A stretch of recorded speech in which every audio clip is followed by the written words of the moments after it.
Irmãos, boa noite. Em nome de Jesus, é um prazer nos reunirmos novamente para estudar a palavra do Senhor. E hoje nós vamos falar sobre a Santa Ceia, a importância da Santa Ceia, a Eucaristia. Então eu desejo que o Espírito Santo nos conduza, nos ajude para a gente compreender esse estudo tão importante na vida da igreja. Oremos. Pai eterno, eu te suplico, ó Deus, em nome de Jesus, que o teu Santo Espírito venha nos dar esclarecimento, teu Santo Espírito venha iluminar as nossas mentes, para que a gente compreenda cada vez mais e melhor os textos sagrados da Bíblia, que nós tanto amamos, que tanto prezamos. Eu oro, Pai, agradecido em nome de Jesus, o nosso Senhor. Amém. Eu vou ler aqui Evangelho de Mateus, no capítulo 26, versículo 17 ao 19. Abra aí a sua Bíblia. No primeiro dia da festa dos pães asmos, vieram os discípulos a Jesus e lhe perguntaram: Onde queres que te façamos os preparativos para comeres a Páscoa? E ele lhes respondeu: Ide à cidade ter com certo homem e dizei-lhe: O mestre manda dizer: O meu tempo está próximo. Em tua casa celebrarei a Páscoa com os meus discípulos. E eles fizeram como Jesus lhes ordenara e prepararam a Páscoa. Agora o versículo 26 ao 30, que fala da ceia do Senhor. Enquanto comiam, tomou Jesus um pão e, abençoando-o, o partiu e o deu aos discípulos, dizendo: Tomai e comei, isto é o meu corpo. A seguir tomou um cálice e, tendo dado graças, o deu aos discípulos, dizendo: Bebei dele todos, porque isto é o meu sangue, o sangue da nova aliança, derramado em favor de muitos, para a remissão de pecados. E digo-vos que desta hora em diante não beberei deste fruto da videira, até aquele dia em que o hei de beber novo convosco no reino de meu Pai. E tendo cantado um hino, saíram para o monte das Oliveiras. Que Deus abençoe a leitura da sua santa palavra. A Santa Ceia é um sinal visível de uma graça invisível. A Santa Ceia, ela representa a aliança que Deus fez conosco por meio de seu Filho amado, Jesus. E a Santa Ceia também é uma lembrança, é um memorial também de tudo que Jesus fez por nós. Ele mesmo disse: Fazei isto em memória de mim. Vários filmes trazem em seu enredo momentos de despedida. Na maioria das vezes são momentos marcados com presentes e recordações. Afinal, quem ama alguém não quer ser esquecido. Por isso, uma carta, uma joia, uma medalha, uma foto ou qualquer outra coisa pode funcionar como um ativador das recordações, como se pudesse, naquele momento, desfrutar da presença da pessoa amada, mesmo não estando fisicamente com ela. A Santa Ceia é um pouco disso e muito mais. É claro que é um memorial, mas Jesus está presente na Santa Ceia. Espiritualmente, ele está presente. Jesus disse: Quem de mim se alimenta, por mim viverá. A minha carne é verdadeira comida, o meu sangue é verdadeira bebida. Então, quem de mim se alimenta, por mim viverá. Então, nós temos que fazer um exercício de fé, um exercício espiritual. O apóstolo Paulo chega a dizer que temos que discernir o corpo e o sangue do Senhor Jesus. A Santa Ceia, ela teve origem na Páscoa judaica. Eles estavam celebrando a Páscoa judaica. Da Páscoa para a Santa Ceia.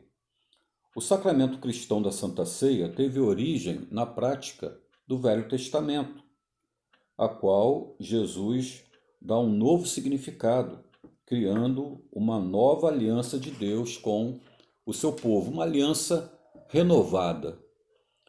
Primeiramente, nos lembremos da Páscoa judaica, instituída por Deus no episódio da libertação do povo do cativeiro egípcio. A Páscoa foi primariamente instituída em conexão com a 10ª praga do Egito, a morte dos primogênitos, Êxodo 11, de 1 a 10. Somente as casas que tivessem suas portas marcadas com o sangue do Cordeiro Pascal estariam livres do anjo destruidor e teriam seus filhos primogênitos poupados da morte. Quando estivessem em Canaã, as famílias no 10º dia do mês Nisan, também chamado de Abib, que é assim em março, abril, deveriam separar um cordeiro ou cabrito, macho de 1 ano e sem defeito, Êxodo 12, versículos 4 e 5, e guardá-lo até o dia 14 do mesmo mês para ser sacrificado.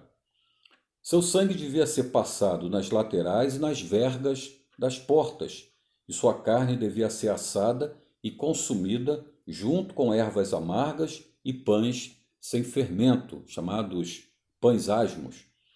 Êxodo 12, versículos 7 e 8.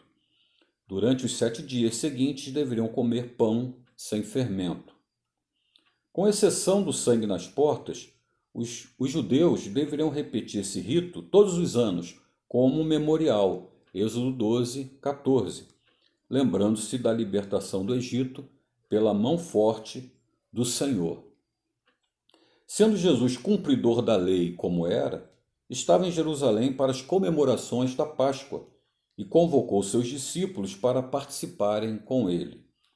Diz o autor aos Hebreus que as cerimônias do Antigo Testamento são como sombras dos bens vindouros, Hebreus 10, 1, e figuras das coisas por vir, Hebreus 9, 23. Por isso, em Cristo, temos o real sentido da Páscoa. Ele é o Cordeiro de Deus que tira o pecado do mundo, João 1, 29. Se temos aquele que é real, a imagem correta, não necessitamos mais das sombras e das figuras. Então, Jesus, ele é o ápice da Páscoa. A Páscoa, a lembrança da Páscoa, a comemoração da Páscoa, ela continua. E com a Santa Ceia do Senhor, ela é intensificada, ela é expandida. A Páscoa, outrora, era só para o povo judeu. Agora, a Páscoa de Cristo, ela é celebrada por toda a cristandade, por todos aqueles que têm realmente uma aliança de vida com Deus por meio de Jesus Cristo. O Velho Testamento, Páscoa, nos judeus, é Pessar, e a Santa Ceia é o Seudat HaAdon, a ceia do Senhor. Então, a Páscoa, ela ganhou um significado muito maior, um significado pleno em Jesus Cristo. Graças a Deus por isso. E a Páscoa que Paulo chama de a Páscoa cristã, e Jesus é o nosso Cordeiro Pascal, ela tem alguns objetivos máximos nós encontramos na Escritura. Um desses objetivos é a unidade da igreja. Através da Eucaristia é apregoada a unidade da igreja.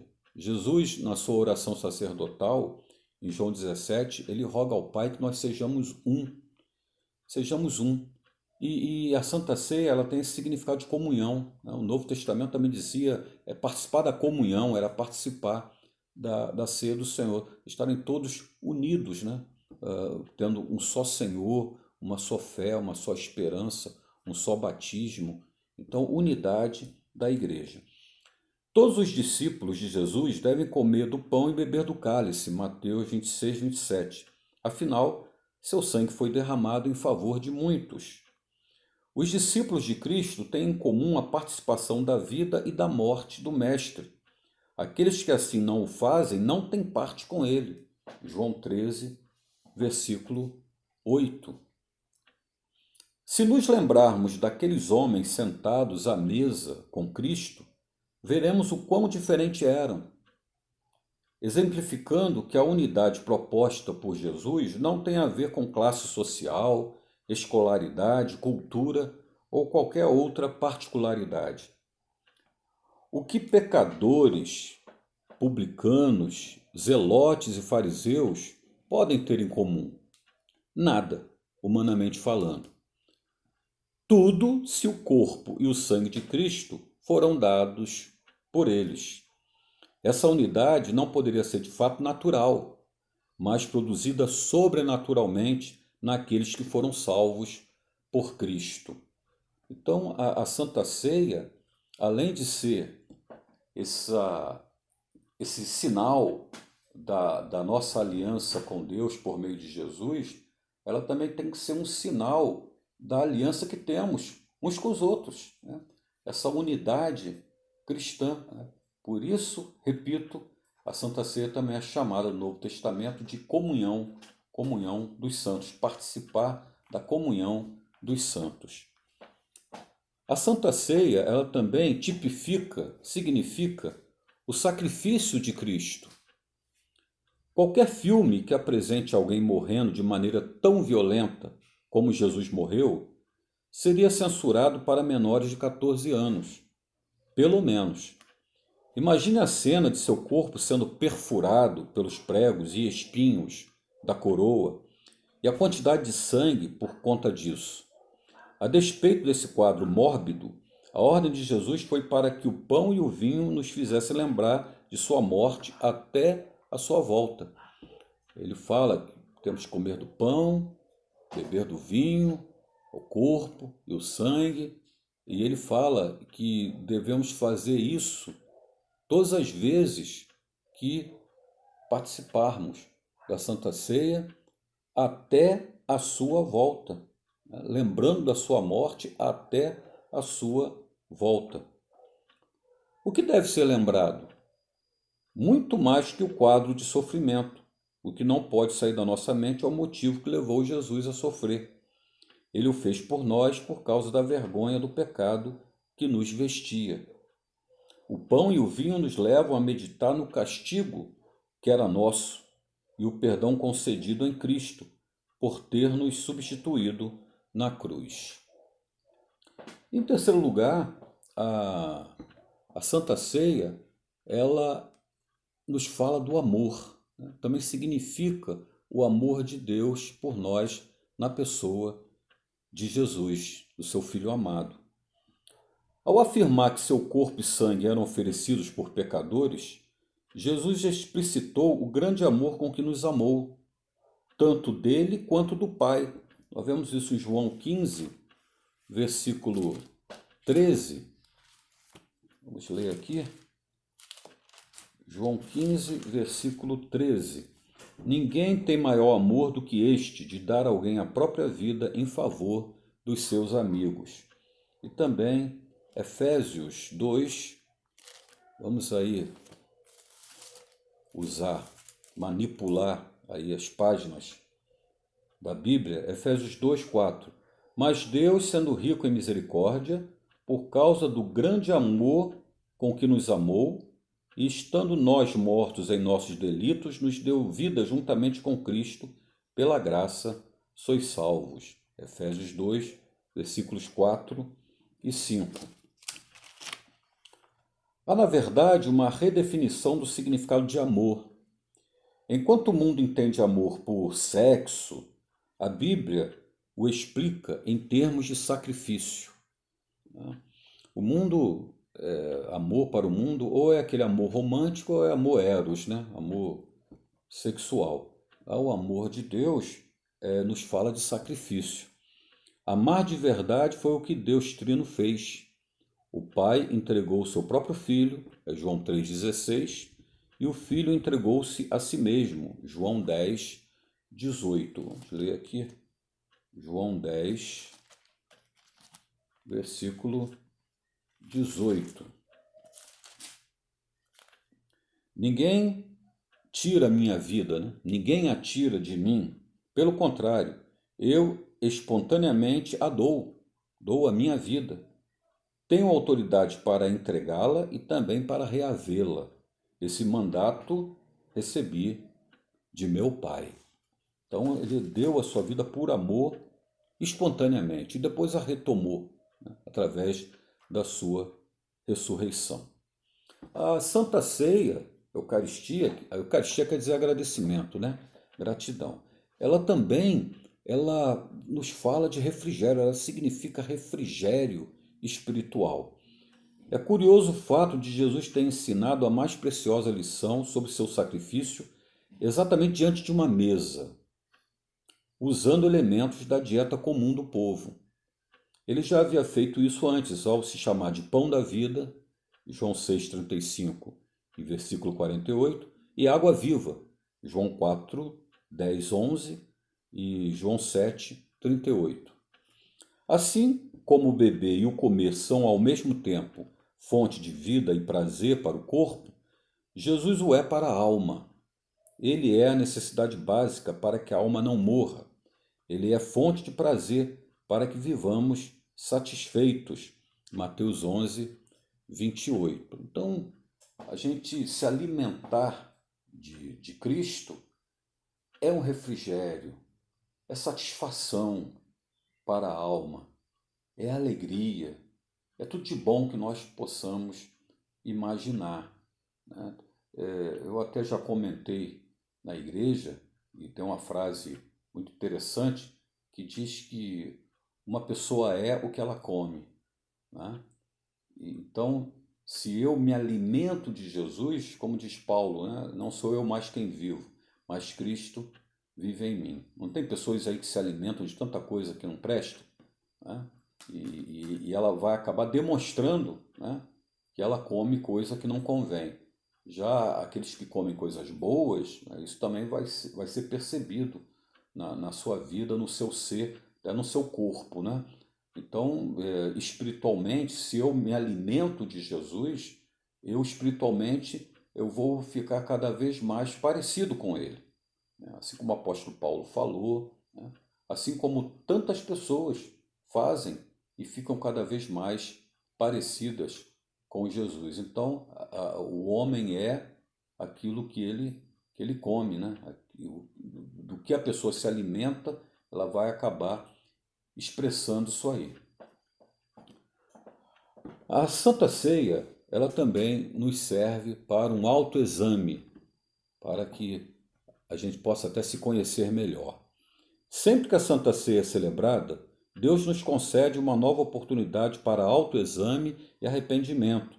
Em 1 Coríntios 11, 28, fala sobre isso. Examine-se, pois, cada um a si mesmo e coma do pão e beba do cálice. Quando participamos da ceia, normalmente pegamos um dos elementos da bandeja que nos é servida, ingerimos e fechamos os olhos. No que você pensa nessa hora? Deveria ser um momento apropriado para uma profunda reflexão.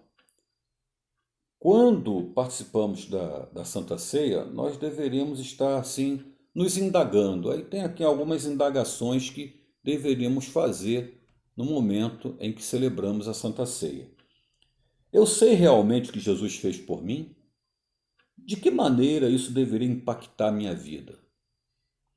O que há em minha vida que seja indigno da presença de Cristo em meu coração? Tenho vivido a vida de Cristo diante do meu próximo? Minha santificação é perceptível em meu lar, meu trabalho e minha escola? Tenho nutrido amargura em relação a alguém? Estou sem falar com alguém? Tenho nutrido pecados secretos que envergonham o nome de Cristo? Então, aqui são algumas das reflexões que nós deveríamos fazer quando estamos nos alimentando do pão e tomando do vinho, né? Nos alimentando de Jesus, né? Nós deveríamos fazer essas reflexões e tantas outras, né? O que a pessoa sentir no coração. A Santa Ceia do Senhor, ela também nos transcende para a eternidade. A Santa Ceia do Senhor não é meramente uma celebração terrena, provisória, ela tem um significado eterno. Há ainda mais dois significados da ceia que, além de serem desfrutados em tempo presente, nos apontam para uma realidade eterna. Primeiro, memória. Segundo, proclamação. Lembre-se do momento em que a ceia foi instituída. Era uma hora de despedida, pois Jesus não estaria mais com seus discípulos, os quais foram chamados por ele de amigos e irmãos. Jesus não estaria mais, sim, fisicamente. Jesus os amava e, além de dar sua vida, deixou lembranças pessoais para que não saísse da mente e do coração deles. Memória e amor são coisas inseparáveis. Quando você ama, a pessoa amada não sai de sua mente. A celebração da ceia, portanto, reaviva o amor entre Cristo e sua igreja. Lembrar o que ele fez por nós e como. Por essa razão, devemos devotar-lhe toda a nossa vida. E quando participamos da Santa Ceia, lembramos das palavras do Senhor Jesus. Anunciamos a sua morte até a sua volta. E a volta de Jesus significa o quê? Vida eterna com Deus. A volta de Jesus significa até a ressurreição daqueles que morreram em Cristo. A volta de Jesus é o fim de toda essa ordem de coisas atuais, esse sistema que domina o mundo, e será implantado o reino de Deus por toda a eternidade. Então, isso nos aponta para a eternidade com Cristo. E proclamação, devemos proclamar isso. A Santa Ceia, ela é para a proclamação da aliança de Deus com o seu povo, para que o mundo inteiro saiba que nós somos um povo separado, um povo chamado pelo nome de Deus. A ceia, a Santa Ceia, ela nos remete à segunda vinda de Cristo. Isso é facilmente compreendido quando nos lembramos de que ela é ao mesmo tempo memorial e também um símbolo da presença espiritual de Cristo com sua igreja hoje e para todo sempre. Jesus disse: dessa hora em diante não beberei deste fruto da videira, até aquele dia em que o hei de beber novo convosco no reino de meu Pai. Mateus 26, 29. O que deve ser entendido como uma referência à celebração quer dizer que, na eternidade, nós iremos também provar desta bênção. Isaías 25, 6, Apocalipse 19, 9 nos falam dessas verdades. Com a presença real de Cristo conosco na eternidade, a Santa Ceia, ela passa a ser algo vivo, presente e não apenas simbólico. Enquanto essa realidade apocalíptica, que ainda há de se cumprir, enquanto ela não está presente hoje, nós então participamos dos elementos simbólicos. E através do Evangelho, nós tomamos posse dessas realidades. E esse Evangelho anuncia a verdade de que Deus, por amor, enviou seu Filho para morrer por nós, Jesus. E ele se uniu a nós em sua morte e deseja estar pessoalmente conosco. Por isso irá voltar. Quando isso acontecer, voltaremos a cear juntos, não mais como um mero sacramento, como fazemos hoje, mas como expressão da perfeita comunhão da Igreja de Deus e seu cabeça, Cristo. Irmãos, isso nos traz assim, um conforto, um consolo, porque a Santa Ceia, como nós participamos hoje, ela apenas nos mostra algo muito mais maravilhoso, muito mais amplo, perfeito, lá na eternidade, quando não haverá mais pecado, não haverá mais temores. Quantas vezes participamos da Santa Ceia, apesar de a gente orar, se preparar, mas muitas vezes participamos da Santa Ceia angustiados, preocupados, não é? Com problemas. Às vezes a pessoa toma a ceia e até chora, porque está passando por momentos difíceis, né? Tem pessoas que até tomam a ceia e estão em pecado, ou alguns até deixam de tomar a ceia porque não estão com a mente tranquila, né? Não estão estão com peso na consciência. Agora imaginem tomar a Santa Ceia, né, com o Senhor, com todo o seu povo, com os patriarcas, com Abraão, Isaque e Jacó. A Bíblia diz que nos assentaremos à mesa com todos, e não mais essas coisas ruins povoando, assombrando as nossas mentes, não é mesmo? Se aqui já é tão gostoso participar da ceia do Senhor, o que dirá eternamente com o Senhor e todo o seu povo, com o nosso Pai Celestial, com o Deus Trino? Que maravilha, não é? E isso é prometido para aqueles que fazem parte dessa aliança, desse pacto da graça com Deus por meio de Jesus Cristo. Então, quando você participar da Santa Ceia, a Seudat Ha'adon, a ceia do Senhor, quando você participar, lembre-se de que você está se preparando para algo superior, para algo muito maior. Vocês lembram quando Jesus transformou água em vinho? Né? E aí as pessoas falaram, olha, foram falar com o noivo, né? Olha, a gente acostuma a tomar o vinho melhor no início. Depois, quando as pessoas já estão meio altas, aí dá o inferior. Mas você está dando o vinho melhor no final, né? Você está dando o vinho melhor depois. Né? E, então, isso quer dizer que o vinho melhor ainda está por vir. Né? O vinho melhor nós teremos na eternidade. Então, isso é um sinal, né, de que Deus tem muito mais alegria, muito mais prazer para nós na eternidade. Ontem, hoje, amanhã e sempre, Deus deixa provas claras de amor para seu povo, ou por seu povo. A Santa Ceia reflete a essência desse amor infinito da parte de Deus, e por causa disso, devemos ter apreço e reverência especial ao participar dela. Ela é a prova de que Jesus está espiritualmente conosco e que anseia estar fisicamente também, e isso acontecerá em breve. Irmãos, a Santa Ceia, esqueci de falar, também é chamada de Kiddush, né? Kiddush, né? Santa Ceia, a palavra no hebraico, porque Kiddush é a mesma palavra para Eucaristia. Né? Eucaristia não é agradecimento, gratidão. Kiddush também no hebraico quer dizer agradecimento, gratidão. Então, seja no hebraico ou seja a palavra no grego, elas significam gratidão. Então, louvado seja o Senhor, graças a Deus porque temos esse privilégio de participar da Santa Ceia, porque a Santa Ceia ela é um privilégio somente para aqueles que professam a Jesus Cristo como Senhor e Salvador. A Santa Ceia ela não pode ser ministrada para qualquer um, para quem não é membro da igreja, para ímpios, para aqueles que não têm a fé em Jesus.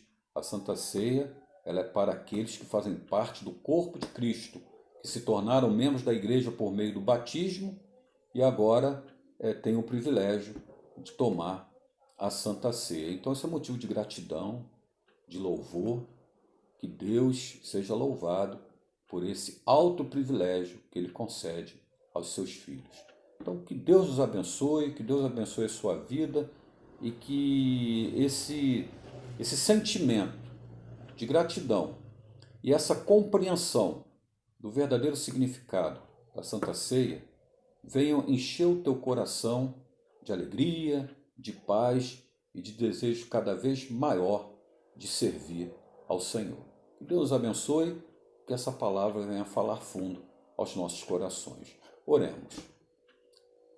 Pai Celestial, obrigado pelo teu esclarecimento, obrigado por essa palavra e que esse entendimento que nós recebemos venha fazer com que a gente tenha mais prazer ainda de participar da Santa Ceia do Senhor, com o sentido verdadeiro, com o desejo real de ter comunhão com o Senhor, de ter comunhão com os irmãos e de aguardar a tua volta gloriosa, para que possamos participar na eternidade com o teu povo na tua santa presença.